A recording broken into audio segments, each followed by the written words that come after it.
Hello and welcome to session 4, the behavior side of our sessions.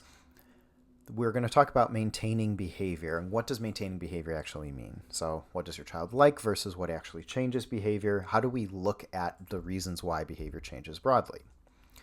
So our session topics include some preference talk. So what is a preference and how is this different than reinforcement? And then finally, we'll talk through a problem together, right? So we're going to talk about these differences, preference, reinforcement, and apply this in real life because there are key differences that will help you and your child kind of connect in a different way. So what is preference? It's something your child likes but might not necessarily work for, right? So these are things that your child might gravitate towards. Maybe toys they grab, food they ask for, the games they love. You might be able to see it in their smiling, laughing, seeking it out, talking about it, playing with it, showing it to you. All of these particular behaviors. These are things that are just generally something that we call preferred. That's why we call it preference. So you might notice your child prefers things like toys and objects, foods and snacks, activities, and socialization. And what I would encourage you to do is look at all 4 of these areas here with your child. What do they like? And how do you know is the more important question beyond this too. So if you say, well, they like goldfish, everybody likes goldfish, but maybe that's not their thing that they enjoy. Maybe they don't like those crackers. Maybe they don't like that particular snack.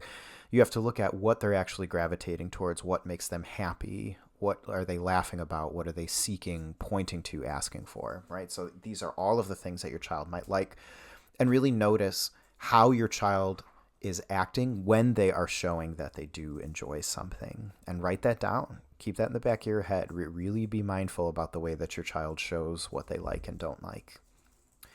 Now, reinforcement's a little bit different, right? It's defined by its function. It increases the probability of behavior that came before it. So although a preference might be something that your child likes, if it doesn't necessarily increase behavior in the presence of that, it might not be reinforcing for them overall. So again, just because your child likes something doesn't mean it'll change their behavior, or that you can always use that to assist changing in behavior, like a prize or a reward or something along those lines, or a first then, first do your homework, then we can play, first help me clean up, then we can have a snack or so on. So if they can get, I say goldfish in here, but let's just say snack cracker. If they can get a snack cracker anytime they want, why would they work for it? So a reinforcer only works if it actually increases the behavior and you want to see more of. So what I mean by this is if you're trying to use something to motivate your child, you say, oh, well, first we have to clean up the kitchen after dinner before we go play. If your child's able to just leave and go play, there's no reason for that individual to then clean up the kitchen, right? You have to set those boundaries and set that consistent contingency. What is the antecedent? Maybe what happens before the behavior. The kitchen is dirty. The behavior or the expected behavior is cleaning. The consequence is they can then go back to playing, right? So this goes back to the trust piece. If you're setting some kind of rule in place, follow through with it. But likewise, if it's something that's positive, you absolutely have to follow through with that. If you say that you're going to do something or give something as a reward, do that exactly as you said. So again, a key distinction with this is preference or preferred items don't automatically mean that they're going to increase behavior. So if the child has free access to item, it loses its power to change behavior over time. And honestly, sometimes it can ruin that trust piece of it. If you're saying that you're going to withhold that because your child is doing something or not doing something, and then you just give that to them anyway, that breaks down that trust with you, and your child might not take your rules seriously. Alrighty, so preference versus reinforcement. Again, they sound the same, but they're not. Preference, your child likes it. Reinforcement, it actually changes behavior. So there's an access consideration here, right? If your child can get it anytime, why would they work for it? Should they need to work for it? That's another question we want to ask. Now, first, if they have free access, like we said before, right, there could be low motivation to work for it. If they can get it whenever they want, if you're trying to withhold it, but then they can grab it later, then that can reduce the power of the type of ask that you're going for.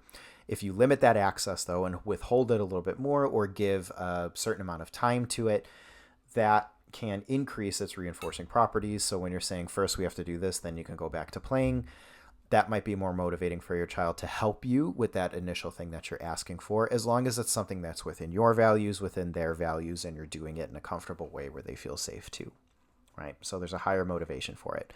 So as a brief example of this, let's take a board game or a video game, some kind of game that your child really likes to play. And they like to play it with you. Great. You're having a fun time. You're both laughing. Everything looks awesome. And then, you end that because you have to go to dinner. After dinner, you say, hey, can you help me sweep the floor real quick? And then we can go back to playing. If your child doesn't sweep the floor and they just start playing, and then you say, okay, well, how about we play for 5 more minutes and then we can sweep. And then after that 5 minutes is up, your child's like, well, I don't want to play the game anymore. And then they don't sweep, right?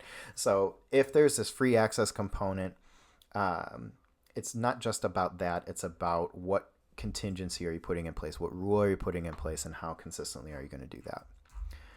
One giant thing of caution, though, is your child should not have to work for everything.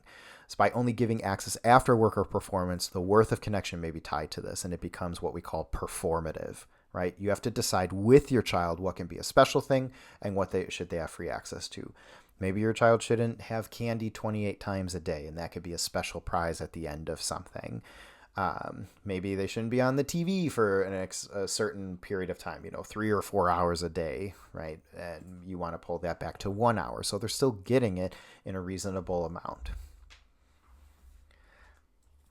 Now, you can do a preference survey. So write down what your child likes and how easy is it to get them. So access level 1 being not really accessible at all, like you have control over it. 10 being they have total free access to it.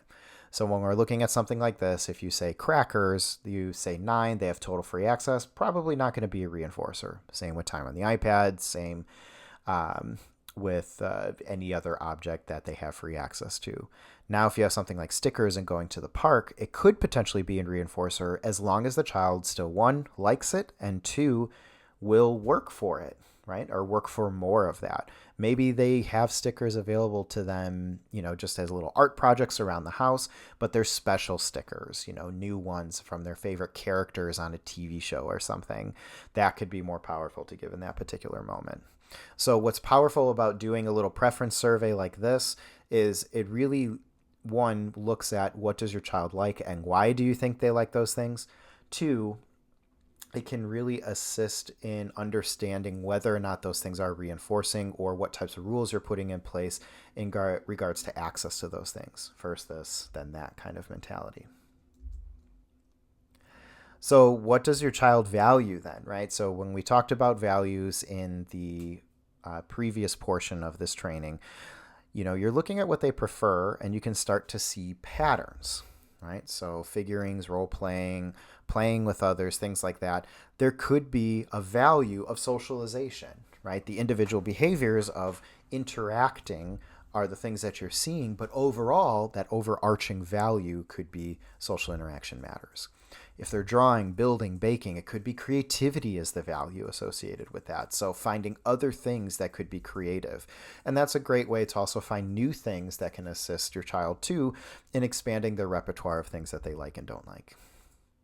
And other pieces like talking with you, watching movies together, maybe that connection is the value piece. Now, again, in each of these cases, what we're doing is looking at what the child is actually doing and then seeing what types of value categories they might fall into. So for your homework this week, I want you to observe and play with your child and try to play with them in the way that they want to play. How are they leading you? What does that look like? So write down what they play, what they eat, what they do, what do they gravitate towards. Rate their access at the end. Don't do it while you're playing with the child. You want to be present. You want to be with them when they're doing that. But really write down afterwards, okay, we played with 5 different things. How much access did they have to each of those things? And are you okay with free access to some of them or more limited for other things? Really kind of grade that out.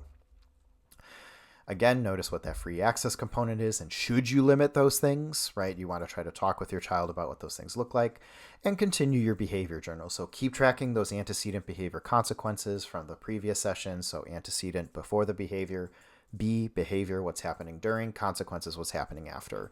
If you're looking at this from a play scenario, you could say antecedent was your child asked you to play. Behavior, you and your child are interacting with each other. Consequence, your child got to have that connection, right? So look at what are the preferred things that your child might like.